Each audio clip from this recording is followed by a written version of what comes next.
ఖమ్మం. జనరల్‌గా ఖమ్మం అంటే కొంచెము కాంగ్రెస్ కంచుకోట అండ్ కమ్యూనిస్టుల గడ్డ అని మాట్లాడుతున్నోళ్ళము. ఇయాల ఖమ్మం దగ్గర గూడా ఎదురొడ్డాల్సిన పరిస్థితికి అంటే అంత కేక్ వాక్ లేదనే మాట వినిపిస్తుంది ఖమ్మంలో. అంటే క్యాండిడేట్ ఈక్వేషన్స్ తెలవదు. లేకపోతే ఏమోనమ్మా! ఇంకొక ఇదైతే సామాజిక వర్గ నా పరిణామాలు దృష్టిలో తెలవదు. ఖమ్మంలో సమస్య ఉంటదని నేను భావించట్లేదు. అక్కడ ఎవరున్నా గంతే. హ్మ్. అసలు ఒక యాదృచ్ఛికంగా జరిగింది. పొంగులేటి గారు వచ్చేసేసి కాంగ్రెస్ పార్టీలో చేరారు. ఆయన చేరినా, చేరకున్నా, ఆయన బీజేపీలో చేరినా, ఒకవేళ ఆయన బాగా ఆలోచనలు చేసేసి కానీ బీజేపీలో ఖమ్మంలో పోవాలా గూడా పోవాలా కొంచెం ఎదురొడ్డుతున్నారు అనేది వినిపిస్తుందండి. ఏమో I have got several friends. నాకైతే అట్లాంటిది ఏం కనపడలేదు. హ్మ్. ఖమ్మంలో, నల్గొండలో ఎదురెత్తున్నది అనేటువంటి మాట నేనెక్కడ వినలే. నల్గొండ ఏం వినలే. హ్మ్. నల్గొండ మొదటి నుంచి గూడా ఒకటే పేరు వినిపిస్తుంది కాంగ్రెస్. ఎందుకంటే అది ఎట్లన్నా ఉండనివ్వండి ఆబ్వియస్‌లీగా వినిపిచ్చేది ఏముందంటే మహబూబాదు, అబ్బాయి కొత్త వ్యక్తి అవ్వడము, నీట్ రికార్డ్ ఉంది. కాంగ్రెస్‌కు సహజంగానే అక్కడ బలమైన నాయకులు ఏది ఉండడము. నల్గొండ. నల్గొండ అంటే ఖమ్మంలో జానారెడ్డికున్న కూడా పెద్ద స్టేచరు. సమస్య బట్ ఉండకపోవచ్చు. ఖమ్మం ఈసారి కొంచెము అంటే ఇక క్యాస్ట్ అది మేము ఇంటర్నల్‌గా సాబిటైజ్ చేస్తే, అంటే పొంగులేటి యొక్క అధికారాన్ని తగ్గించడానికి ఏవైనా రాజకీయ కుట్రలు, కుతంత్రాలు జరిగి, మా వాళ్ళే మా క్యాండిడేట్‌ని ఓడిస్తే తప్ప, ఖమ్మంలో హ్మ్. కాంగ్రెస్‌కి ఏదైనా సమస్య ఉంటదని నేనైతే ఊహించట్లేదు. అంటే చాలా కాలం తర్వాత అంటే కొంచెము సామాజిక వర్గాల ఈక్వేషన్స్‌తో గూడా కొంత లెక్కలేస్తున్నారు. అంటే మీన్స్ అట్లా గతంలో అంటే అట్లా రెడ్డి అంటే తర్వాతొచ్చింది పొంగులేటి తప్ప మిగతాదంతా కూడా తర్వాత వేరే సామాజిక వర్గాల వారు అక్కడ కరెక్టేనమ్మా. అట్లా అంటే మరి భువనగిరిలో కూడా బీసీలు ఎక్కువ మందున్నారు. చాలా హ్మ్. చోట్లలో బీసీలు ఎక్కువున్నారు.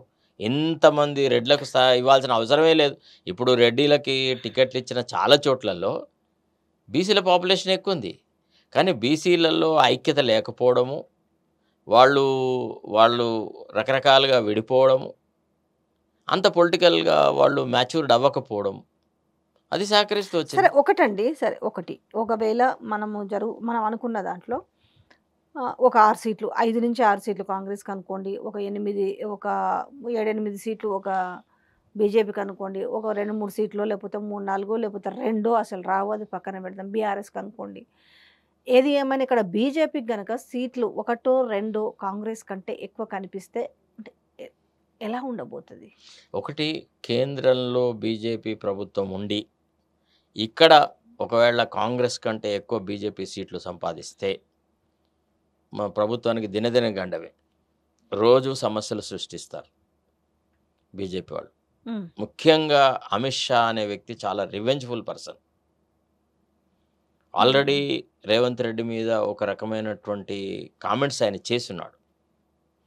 ఇంకా మోడీ అన్న ఆర్ఆర్ టాక్స్ అనంటే, అమిత్ షా ఏమన్నాడు, రేవంత్ రెడ్డి, రాహుల్ గాంధీ టాక్స్ అని చాలా విడమర్చి అవును. మరీ చెప్పినాడు.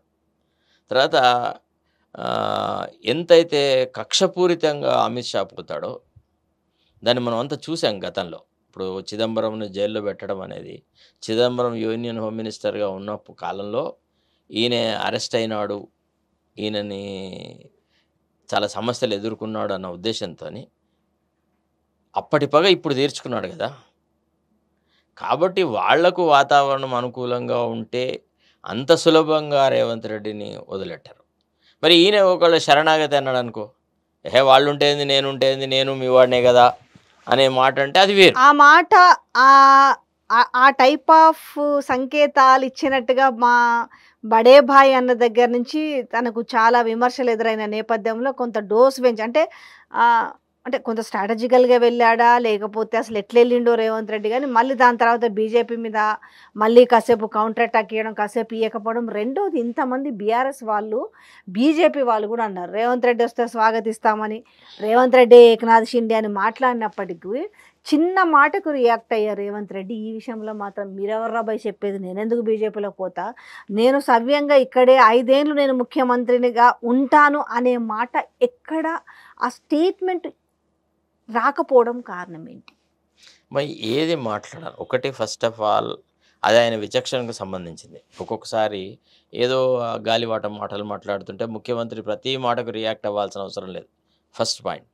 ఒకవేళ రియాక్ట్ కావాలని నిర్ణయించుకుంటే, ఎంత మోతాదులో విమర్శ వచ్చిందో అంతకంటే 1.5% ఎక్కువగా దానికి రిప్లై ఇవ్వాలి. హ్మ్.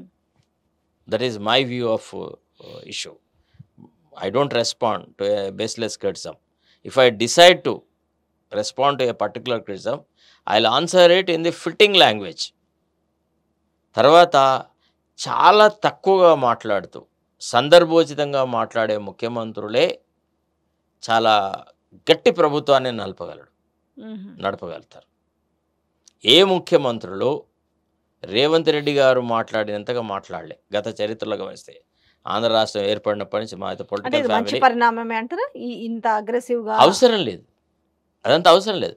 ముఖ్యమంత్రి అనే వ్యక్తి ఆయనకి చుట్టుపక్కల ఉండేటువంటి ఆయన సహచరులు ఆయనకి అండగా ఉండాలా.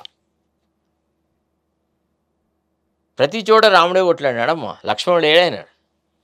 ఒక లక్ష్మణుడిని వెతకాలి కదా మనం క్యాబినెట్‌లో.